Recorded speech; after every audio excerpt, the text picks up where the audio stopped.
ele é um texto que vai falar sobre alegria. E eu convido você a abrir a sua Bíblia no Evangelho de Lucas, capítulo 2.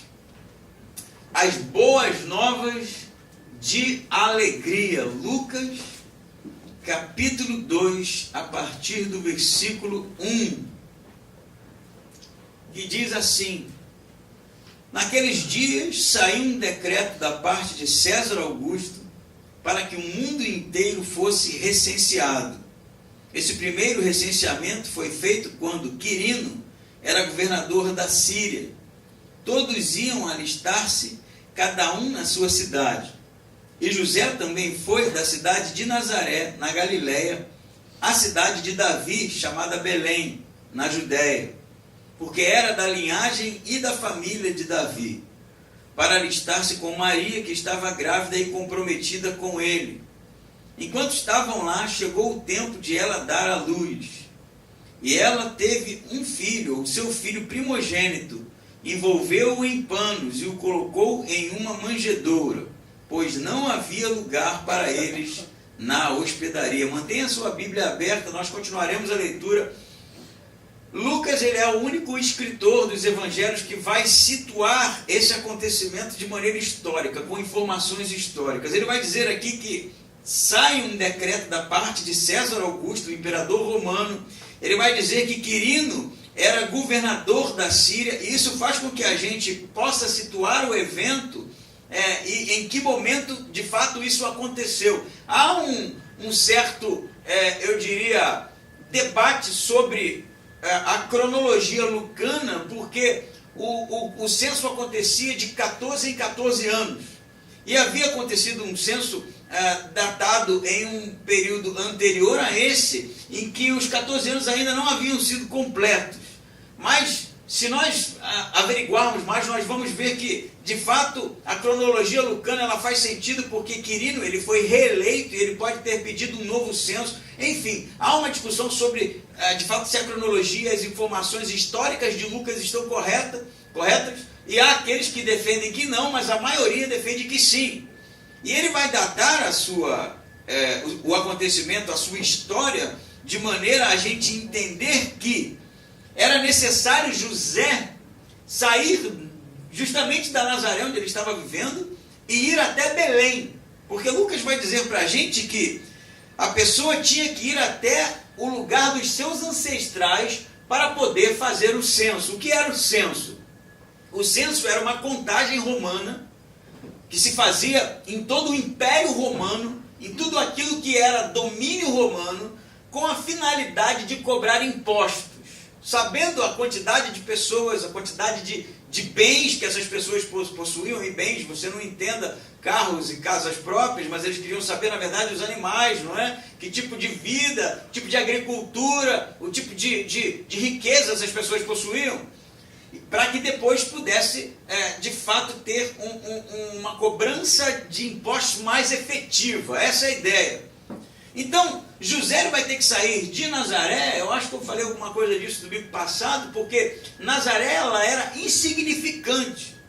E não havia nem mesmo uma mesa para se contar as pessoas naquele povoado, porque ela era pequena, porque ela era diminuta, porque ela era, de fato, pobre, simples. E assim, aqueles que estavam justamente nesses lugares mais para as pontas, né? Mais para perto da Galiléia dos gentios, mais para longe dos centros, tinha que caminhar para as cidades maiores, para as cidades mais, eu diria, relevantes desse tempo, para que o censo pudesse acontecer. Essa história, na verdade, de ir a Belém, que a gente parece pensar que era logo ali, né, como caminhar daqui de Timbó até Indaial, era, na verdade, segundo os estudiosos e os historiadores, uma distância de em torno de 170 quilômetros. 170 quilômetros de caminhada. Quase 200 quilômetros. Né? E uma pergunta interessante é que José não teria necessariamente que levar sua esposa. Ele poderia ir sozinho e fazer esse censo sozinho, porque era só chegar lá e declarar quem era a sua família e que tipo de coisa ele possuía. Mas ninguém sabe explicar o motivo que levou Maria a sair da Nazaré, grávida já em período final de gestação, e caminhar esses 170 quilômetros para essa contagem. A gente não sabe explicar. Você não vai encontrar nada muito relevante que faça com que você chegue à conclusão que não, ela tinha que sair de Nazaré. Alguns vão chegar a dizer que é possível que as más línguas, porque perceberam que Maria estava grávida, mesmo sem inicialmente ter contraído núpcias com seu marido, e por causa dessa preocupação de José com a vizinhança, com aqueles que estavam, quem sabe, engasgados com aquela história, vai com a sua esposa assim mesmo. Eu não sei. O fato é que Lucas está narrando todas essas informações históricas para mostrar para nós que Deus está no controle da situação. Seja o governador, seja o imperador, seja a gravidez, seja a trajetória, seja a distância, Deus está no controle e de alguma maneira Maria entende que tem que ir com o seu marido. Eles caminham 170 quilômetros, provavelmente uma caravana sai da sua cidade até Belém, cidade de Davi. Belém também não é lá essas coisas não. Belém é uma cidade pequena também, uma cidade simples, uma cidade pobre, mas nada comparado com Nazaré. Então eles saem na caravana e caminham 170 quilômetros. Uma grávida, em um período final de gestação, provavelmente andou quilômetros em um burrinho, correndo riscos das intempéries, correndo risco dos assaltantes, correndo risco de poder entrar em trabalho de parto no meio da viagem, e assim eles seguem. Lucas vai dizer para a gente que quando eles chegam em Belém, para alistar-se no versículo 5, o versículo 6 diz que ela entra em trabalho de parto. Para você ver como Deus está no controle da situação, que eles caminham 170 quilômetros, aquela mulher já no 9º mês de gestação. E quando chega justamente na cidade, ela entra em trabalho de parto. Vai dizer ele, enquanto estavam lá, chegou o tempo de ela dar à luz. E aí, meu amigo, eu começo a pensar nesse tipo de situação. Eu me lembro quando morava em Minas, e a Lidiane estava para ter o bebê, e a gente queria parto normal, mas o Luca não queria sair do seu aconchego, e então a doutora que estava nos atendendo falou, se até semana que vem ele não decidir sair da bolha, eu vou ter que meter a faca, foi o que ela disse. E aí começou a nossa dor de cabeça e a minha preocupação em específico, porque não quero pichar aqui a saúde em Minas Gerais, mas me aconselharam a não tê-lo no hospital público. E eu não tinha dinheiro. E aí começou a minha crise. Primeiro filho, marinheiro de primeira viagem, né? E, de fato, a saúde em Minas Gerais, principalmente no norte de Minas, não é exemplo para nenhum lugar do nosso Brasil. E eu comecei a orar. Eu acho que eu nunca orei tanto na minha vida. Senhor, mas dá um jeito, mas no hospital público não, né? Eu estava relutante, até que em determinado momento as coisas aconteceram, né? Eu não vou contar para você toda a história, mas o Luca nasceu e eu já contei para ele agora, depois de grande, que ele já está entendendo as coisas direitinho. Eu falei, você me deve uma guitarra, que foi a que eu tive que vender para ele nascer, né? Mas eu orei, porque é um filho, porque a minha esposa estava naquela situação que é natural para as mulheres, mas que requer cuidados.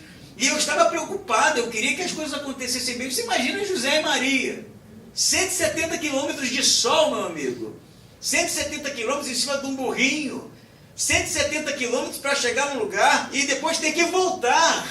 Já pensaram nisso? Porque a gente conta, né, como eles foram. Mas será que na cabeça diz assim, e a volta, bicho? E se essa mulher tiver bebê aqui?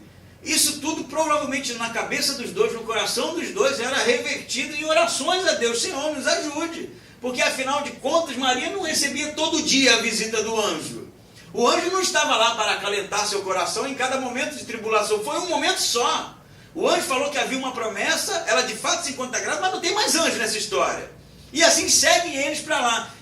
Então o escritor vai dizer para a gente, depois de deixar a gente nessa situação, que ela teve seu filho primogênito. E é importante salientar que primogênito é o primeiro filho. E se está escrito primogênito aqui é porque ele é o primeiro de outros filhos.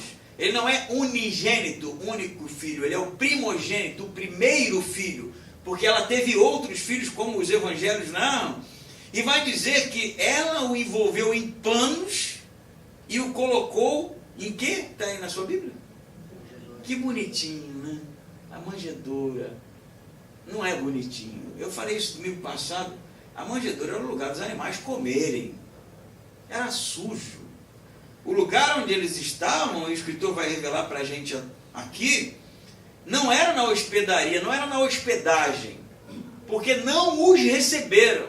Isso é muito, eu diria, saliente no texto, que por algum motivo eles não foram recebidos nas hospedagens. Pode ser que Belém estivesse abarrotada de gente e não tivesse mais espaço em lugar nenhum, porque as pessoas estavam indo para lá para o censo. Mas pode ser também que a condição de Maria, dando à luz, era justamente um empecilho para que ninguém quisesse recebê-los. Porque, afinal de contas, aqueles que alugavam os seus espaços para justamente hospedar esses que iam para o censo, estavam investindo dinheiro nisso, estavam ganhando dinheiro nisso. E quem iria dar lugar para uma grávida pobre, afinal de contas? Assim o texto vai dizer que eles vão para uma... não na hospedaria, mas para algum lugar onde os animais se alimentam. O texto não diz onde é, e a gente às vezes pensa que eles estão, quem sabe, numa parte dali do hotelzinho de Belém, né? Onde ficavam os animais bonitinhos, os jumentinhos, as ovelhinhas fofinhas, né? E ali, no meio daqueles animais tão lindos, prontos para a foto, ela teve o seu bebezinho. Não. Há a tradição do século II, dos pais da igreja, e isso provavelmente vem justamente da tradição do primeiro século, de que eles foram para uma caverna, para os pés dos morros mais distantes da cidade, porque não tinha... Imagina essa mulher, gente, vocês imaginem isso. Ela entrou em trabalho de parto, eles estão desesperados, ninguém quer dar hospedagem para eles. José está numa situação, pensa, se eu e minha esposa não estava nem entrando no trabalho de parto, eu estava arrancando meus cabelos, imagina José, imagine Maria, pô, Deus me fez uma promessa, o anjo apareceu para mim, olha agora a situação. E aí José vai encontrar no pé do morro as cavernas onde os animais ficavam e comiam. É lá que ele entra, se resolve por lá mesmo, e é lá que ela vai ter seu filho sozinha, não tem parteira. Porque você percebe que Lucas vai dizer para ela que Maria envolve o seu bebê em panos. Isso não era trabalho de quem estava tendo bebê. Envolver em panos não é pegar num paninho e dizer, ai, filho lindo. É envolver, porque eles atavam todo o corpo do bebê. Era assim que se criava a criança. Dos pés até o pescocinho era todo atado para proteger o bebê do frio e tudo mais. E quem fazia isso era a parteira, porque tinha habilidade. Não uma pessoa que teve o bebê, porque ela não tinha a menor condições de fazer isso. O que é que Lucas vai dizer para a gente aqui? 7. E ela teve seu primogênito, envolveu-o em panos. Ela fez isso. Eu não sei nem quem fez esse pano, provavelmente José. E colocou em uma manjedoura. Ali o coxo do animal se alimentar foi o único lugar que ela pôde vislumbrar para que seu filho de fato descansasse. E aí Lucas revela para a gente, pois não havia lugar para eles na hospedaria. Esse é o nascimento do Filho de Deus. Esse é o filho da promessa.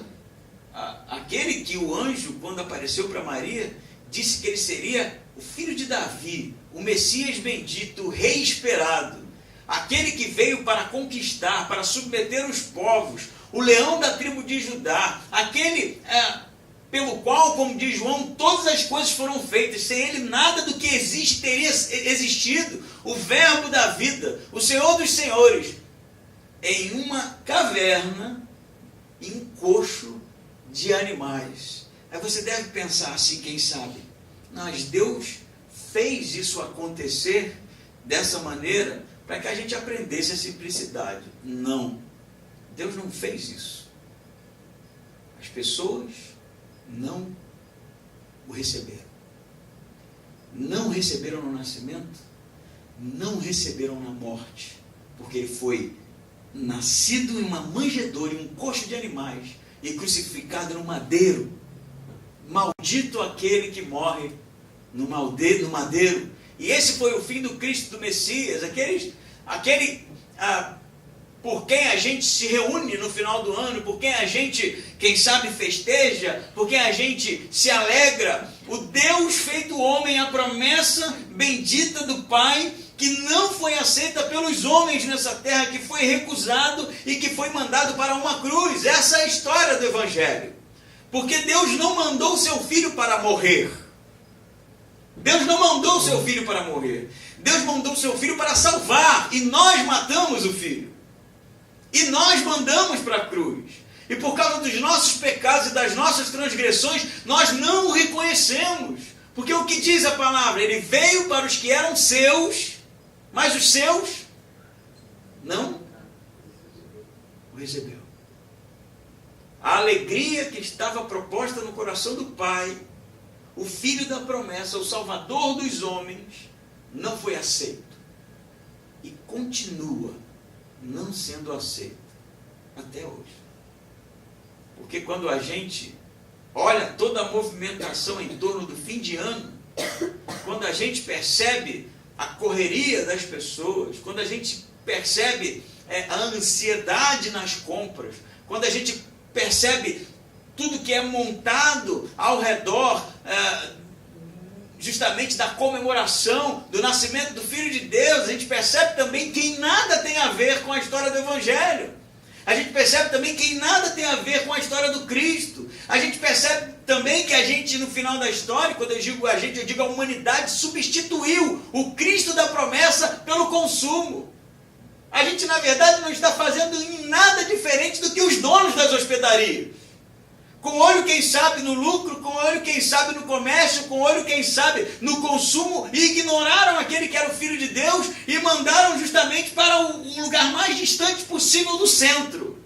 E o que hoje acontece? Se não isso, as pessoas ansiosas, nervosas, sorridentes, mas o motivo é outro.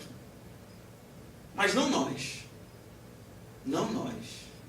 Porque nós estamos aqui, e mesmo os que não estão aqui, nós que somos aqueles nascidos de novo, aqueles que foram alcançados pela promessa, alcançados pela graça de Deus, nós sabemos que, independente do dia 25, 26, 27, e o dia que seja, nós celebramos o nascimento do Filho de Deus com alegria. Você pode dar um amém bem alto aí? Amém! Alegria! Porque mesmo nessas condições, Ele nos amou. Mesmo nessas condições, Ele deu a vida por nós. Mesmo nessas condições, nós fomos alcançados pelo amor arrebatador de Deus. Mas nós temos que ter isso em mente. O mundo continua não o recebendo. Você já contou para o seu filho a história do Natal? Essa semana eu estava na academia, eu não sei se você percebeu, eu malho. Não sei porque você riu, não sei porque você riu, mas aí tem um amigo na academia que o nome dele é Messias, né? Inclusive ele me contou uma história, eu vou só para quebrar o gelo aqui, que ele estava em São Paulo e foi fazer uma compra numa loja, e a pessoa que o atendeu era uma pessoa que aparentava ser de alguma igreja neopentecostal, aquelas saionas, aquele coque, aquele estilo. E aí ela falou, vamos preencher uma ficha aqui. Ele falou, qual é o seu nome? Ele falou, Messias. Ela escreveu com C. Aí ele olhou para ela e falou assim, é Messias. Ela, então... Aí ele falou para mim assim, se o Messias que ela está esperando é com C, ela vai ficar esperando ele, não vai vir não. Só a Deus. Eu chamei ele para vir aqui, né? E aí ele sempre reluta um pouco. E dessa vez era o último dia que ia ficar aberto por causa do feriado, e aí ele veio me cumprimentar e falou, Feliz Natal para você. Eu segurei o braço dele e falei assim, ó, não se esqueça da história. E ele entendeu o que eu disse. Ele falou, deixa comigo, eu não vou me esquecer. E é isso que tem que ser. A gente não pode deixar as distrações, a gente não pode deixar as luzes, a gente não pode deixar o clima roubar de nós a verdadeira alegria, a verdadeira essência do nascimento de Deus. do Filho de Deus, do Emanuel, que é o Deus conosco. A gente não pode deixar sequer as condições, como no caso de José e Maria, as aflições, as tribulações da vida, roubar de nós a alegria do nascimento do Filho de Deus. A gente não pode deixar qualquer outra coisa. Tire do centro do nosso coração que o que está acontecendo aqui é o que está acontecendo todo dia no coração de pessoas que se entregam a Jesus. Cristo continua nascendo todo dia na vida das pessoas e transformando. Amém? Amém. E é isso que Lucas diz. Não havia lugar para eles. Nunca houve. Nunca houve. E ele continua dizendo, versículo 8, eu peço que você continue lendo comigo. Naquela mesma região havia pastores que estavam no campo à noite, tomando conta do rebanho. E um anjo do Senhor apareceu diante deles, e a glória do Senhor os cercou de resplendor, e ficaram com muito medo. Mas o anjo lhe disse, não temais, porque vos trago boas novas de grande alegria para todo o povo. É que hoje na cidade de Davi vos nasceu o Salvador, que é Cristo o Senhor. E este será o sinal para vós. Achareis um menino envolto em panos, deitado em uma manjedoura. Então, de repente, uma grande multidão do exército celestial apareceu junto ao anjo, louvando a Deus e dizendo, glória a Deus nas maiores alturas e paz na terra entre os homens a quem ele ama. Segure a sua leitura, a gente vai continuar lendo. Lucas, ele narra em cenas, não é? Ele está na cena do nascimento aqui, a gente já conseguiu visualizar isso, de repente ele salta para uma outra cena. Enquanto a criança nasce lá na caverna, lá junto dos animais, diz o escritor que um anjo aparece aos pastores. Os pastores, eles eram aqueles que cuidavam de ovelhas, não é? E esses homens estavam no campo, tomando conta do rebanho. E é isso que o escritor vai dizer, quando o anjo aparece. Que tipo de homens eram os pastores? Os pastores não eram homens como a gente vê nas histórias de criança hoje, homens de semblantes tranquilos, não é? Quem sabe carinhosos, homens que muito têm na figura o modelo pastoral do Novo Testamento. Não é isso. Os pastores eram rudes, eram homens grossos. Vocês sabem que os pastores eram tidos pelos religiosos do tempo inaptos para estarem sequer no templo. Eu lhe explico por quê. Porque eles não guardavam os cerimoniais de purificação. Eles não tinham tempo para isso. Ficar lavando a mão para comer, ficar lavando a mão para isso, para aquilo. O cara estava no campo, mexendo com o animal, o dia inteiro exposto no templo. Eles eram tipos extremamente rudes, grosseiros, nada de refinamento. Não eram homens refinados. A gente lembra na história de Davi. Davi era um pastor de ovelhas. Davi era o quê? Era baixinho, né? Tipo Mike, assim. Tinha aqui, né? Eu sabia. Sabia, né? Mas os grandes perfumes estão nos pequenos frascos. Era o caso de Davi. Era gostou, né? Davi era baixinho, né? Era novo, mas era corajoso, cara. Era brabo. Davi era brabo. Tanto que a gente conhece a história, quando Golias desafiou o povo de Deus, Davi sequer aguentou ficar calado. Ele vai na frente, ele quer resolver aquele negócio, porque ele era estilo pastor mesmo, pastor do Velho Testamento. Não confunda pastor com o pastor que está pregando aqui na frente. O pastor mesmo rústico, do meio do mato, do deserto, que cuidava de... Diz a história, né? Davi conta essa história que ele salvou a ovelha da boca de um leão, não foi? Eu nem imagino como é que tenha sido isso, mas o cara era baixinho, mas era bravo. Assim eram os pastores, eles eram corajosos, porque eles encaravam os animais à noite, os predadores, porque eles defendiam as ovelhas, mas eles eram rudes, eram pessoas de fato ignorantes. Eles eram completamente opostos daqueles que estavam nas sinagogas estudando. Para você ter ideia de que tipo de pessoa para quem o anjo apareceu. Não eram os pastores bonzinhos, eram homens rudes. E aí o anjo aparece para os caras.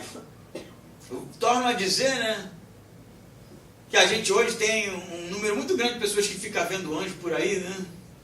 E o anjo, ele era um tipo meio ameaçador, né? Que até esses caras bravos aqui ficaram com medo quando viram. Não é isso que diz? Eles temeram.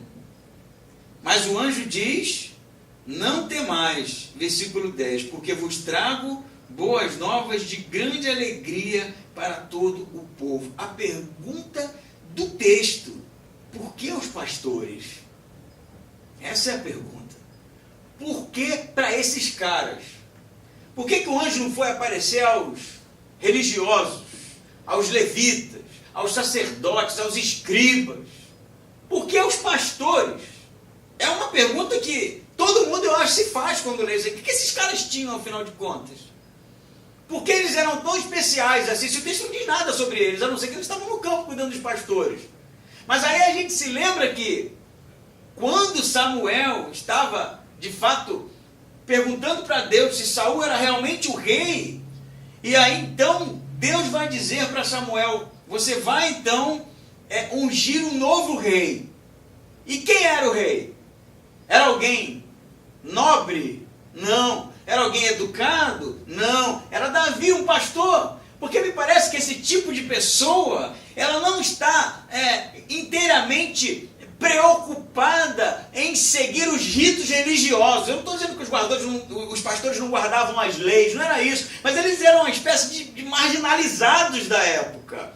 Os sacerdotes, os escribas, os fariseus, eles diziam que esses homens não serviam, eram inaptos. É justamente para os inaptos, é justamente para esses homens do meio do mato, é justamente para essas pessoas simples, mas pessoas corajosas, que o anjo de fato aparece para evangelizar pela primeira vez. Se você gosta da palavra evangelismo, evangelizar, saiba que quem primeiro evangelizou foi um anjo. Porque quando ele diz aqui, no versículo 9, e o anjo do Senhor apareceu diante deles, e a glória do Senhor os cercou de resplendor, e ficaram com muito medo. Mas o anjo lhe disse, não temais, porque vos trago boas novas do Evangelion, do Evangelho, em grego. Primeira mensagem do Evangelho foi falada por anjos. Veio do céu para pessoas simples, mas de coração aberto. Porque o texto também diz que, à medida em que eles ouviram aquilo, eles correram para, de fato, confirmar se a história era verdadeira. Eles estavam preocupados. Vocês percebem uma coisa no texto? As ovelhas ficaram. As ovelhas ficaram. O pastor nunca abandonava as ovelhas. Sabia disso? Em hipótese nenhuma. Mas o que o texto diz? Eles largaram. Porque de fato há um consenso entre os teólogos que esses homens, assim como Zacarias e sua esposa, assim como Maria e José, assim como tantos outros personagens do Novo Testamento, traziam no seu coração um anseio, um desejo pela vinda do Messias. E esses pastores fazem parte desse grupo. Eram pessoas simples, sim. Eram pessoas rudes, sim. Mas havia de fato no coração deles um clamor, havia de fato no coração deles um desejo ardente de que o Messias de Deus viesse ao mundo. E a notícia do anjo está acontecendo agora. Trago-lhes boas novas do Evangelho, de alegria. Para quem é o Evangelho? Se não para os simples de coração.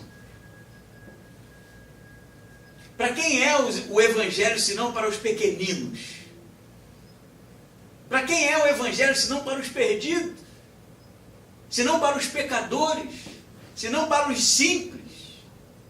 E essa é justamente a mensagem que essa segunda porção do texto está dizendo para nós. É necessário, de fato, entender que diante de Deus, diante daquele que é o Salvador do mundo, diante daquele que é o Criador de todas as coisas, nós somos homens e mulheres pequeninos. E você sabe de uma coisa interessante? O anjo, ele vai dizer que nasceu o Salvador. Não é? A continuação da narrativa é essa aqui, o 11. É que hoje na cidade de Davi vos nasceu o Salvador, que é o Cristo, o Senhor. E este será o sinal para vós. Olha o sinal. Ele falou, nasceu o Salvador que vocês esperam, nasceu hoje. E os pastores estão assim, né? Então, é um anjo que está lá, né? E ele falou assim, eu vou dar um sinal para vocês. E aí o sinal é esse aqui. Vocês acharão um menino envolto em panos, deitado em uma manjedoura.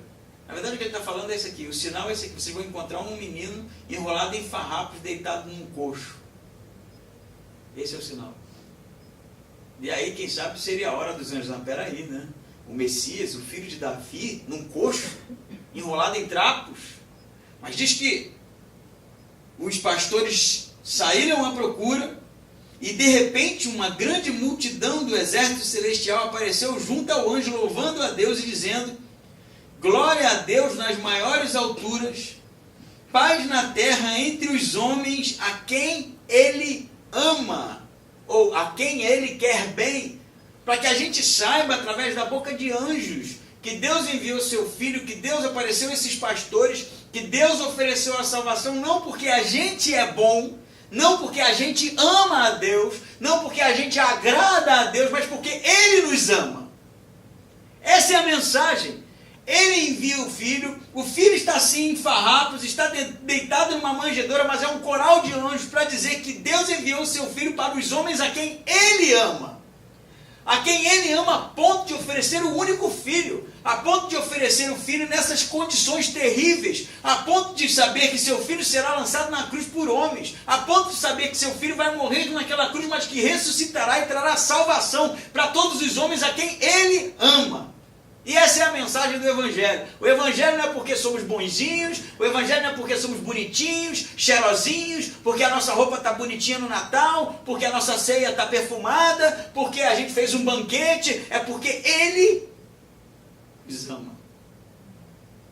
Ele nos ama. Ele nos ama. Essa é a verdade do Natal. E não tem nada que você possa fazer que mude isso. É o seu Filho, enviado para que os homens como esse cantaram os anjos, porque Ele nos ama.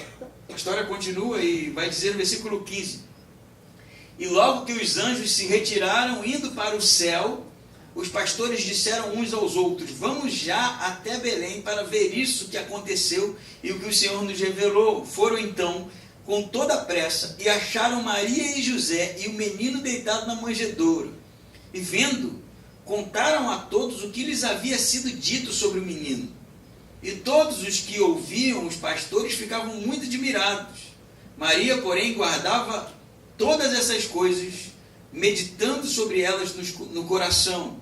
E os pastores voltaram glorificando e louvando a Deus por tudo o que tinha visto e ouvido, como lhes fora falado.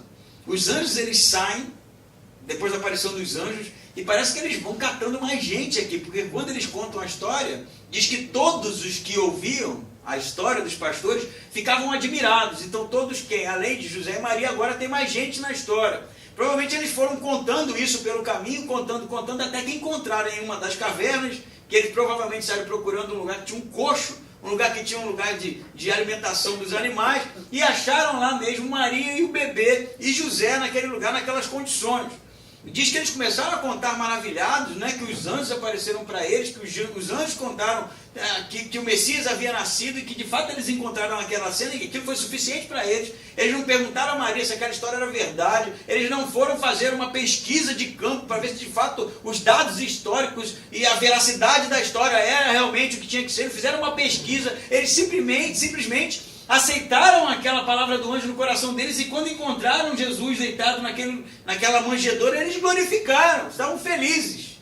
Mas o que é notório aqui é que Maria, diz o escritor, guardava, versículo 19, todas essas coisas, meditando sobre elas no coração. Que todas essas coisas? Maria sabia que 9 meses atrás ela recebeu justamente a palavra daquele anjo.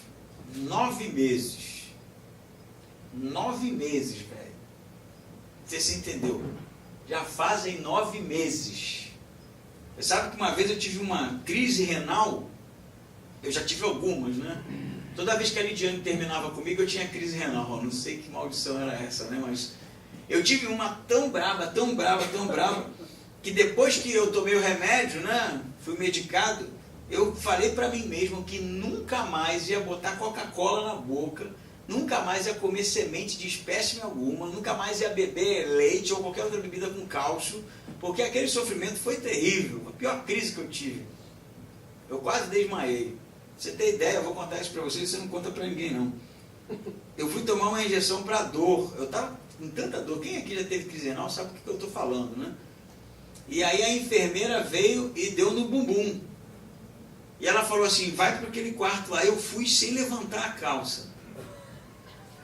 Você entendeu, né? Porque eu estava sofrendo muito. E eu nem lembrei disso. O meu estado era esse.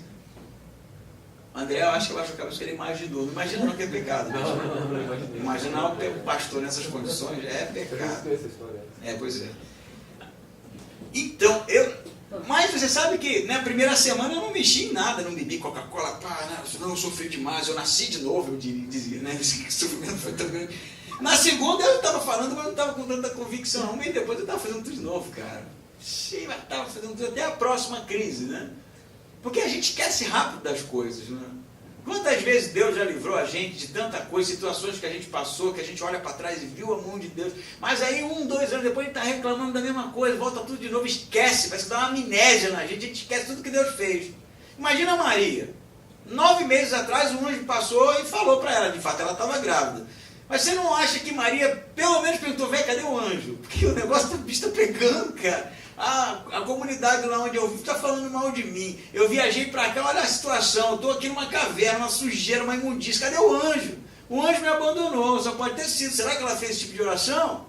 Maria estava quietinha, José também. José aceitou essa história. Ele ia largar Maria, ele já tinha arrumado a mochila para meter o pé, que ele não queria ver aquela mulher morrendo apedrejada. Mas ele tem um sonho, não é isso? E no sonho o anjo diz, não, é filho do Espírito Santo, você fica aí, que essa é a promessa de Deus. E aí ele fica, ele se casa com ela. Mas quantas perguntas devem ter nascido na cabeça daquele homem? Principalmente agora, cara, eu estou viajando, cadê Deus nessa hora? Cadê a provisão? Pô, se eu pensei que se isso fosse de Deus, a gente ia terminar numa hospedagem, porque a gente ora assim, né, Senhor, resolve, Senhor, que tenha um quarto no hotel lá, né, e tal. E aí não tem, velho, o que você faz? Deus só pode ser ocupado, porque Ele poderia resolver isso tudo. Não é assim que a gente ora? Senhor, resolve aquela conta, resolve aquele problema de doença, Senhor, está na tua mão. Pô, o filho dele, ele não fez nada. Ele não fez nada até agora. Está nessas condições. Por isso que o escritor vai dizer que Maria observava tudo, ouvia tudo, e ela guardava no coração, e ela estava refletindo. Entende a coisa? Porque me parece, eu posso até estar errado, a chance é bem pequena, porque eu quase nunca estou errado, só quando não acerto. A chance é bem grande de que os anjos apareceram, esses pastores, que eram pessoas que estavam guardando no seu coração um anseio messiânico, mas a chance é muito grande de que Deus tem, através do anjo, enviado esses pastores até o bebê para que eles confortassem Maria, e que no coração delas se confirmasse de que a promessa de Deus era real. É isso que Deus está fazendo. Quando esses pastores chegam lá, quem sabe Maria está se sentindo abandonada naquela caverna, naquela situação terrível. E esses pastores chegam lá falando, nós vimos um anjo. E ele disse que hoje nasceu o Salvador. O que você acha que aconteceu com Maria nessa hora? O coração dela se alegrou porque era verdade. Porque apesar da situação, havia uma confirmação, haviam homens alegres ali cantando que de fato havia um Messias de Deus nascido naquela situação, mas era algo do coração do Pai. Porque Deus não abandona seus filhos. Pode até não ser, quem sabe, do jeito que a gente acha que tem que ser. Pode não ser através da visão do sonho, da profecia, do Senhor me mostra, pá, não é isso, né? E tenta de novo. Não, pode até não ser assim. Mas Ele não abandona. E se a gente estiver sensível, se a gente estiver conectado em Deus, se a gente estiver de fato com o coração pulsando na mesma pulsação de Deus, a gente vai perceber que Deus tem enviado pessoas, que Deus tem enviado uma palavra, que Deus tem cuidado de nós todo o tempo para que a gente saiba que nós não estamos sós. É assim que Deus faz. E diz o Escritor, e todos os que ouviam, versículo 18, os pastores ficavam muito admirados. Maria, porém, guardava todas essas coisas, meditando sobre elas no coração. Maria estava ouvindo. Maria estava sensível. Maria estava atenta. e sabia no seu íntimo que Deus jamais a abandonaria. E é assim com a gente. Deus não te abandonou. Deus não me abandonou. Ele continua falando, Ele continua cuidando, Ele continua acalmando a nossa alma. Basta a gente prestar atenção. Basta a gente prestar atenção. Basta a gente estar sintonizado, conectado com Ele, que a gente vai perceber que a mão de Deus cuida da gente o tempo todo. Eu encerro contando uma história que eu acho que eu já contei inúmeras vezes aqui. Eu acho que vem bem a calhar. Que foi a primeira ultrassonografia do Luca, do meu filho. A Lidiane marcou, né? E era aquela já, não era das ultra mega supimpa, que você vê até como ele vai ser daqui a 20 anos, mas era uma melhorzinha, não era aquela também que você não vê quase nada, dava para ver em 3D, tudo direitinho. E ela marcou e eu tremia de medo, cara, tremia de medo. Pai de primeira viagem é uma coisa, né?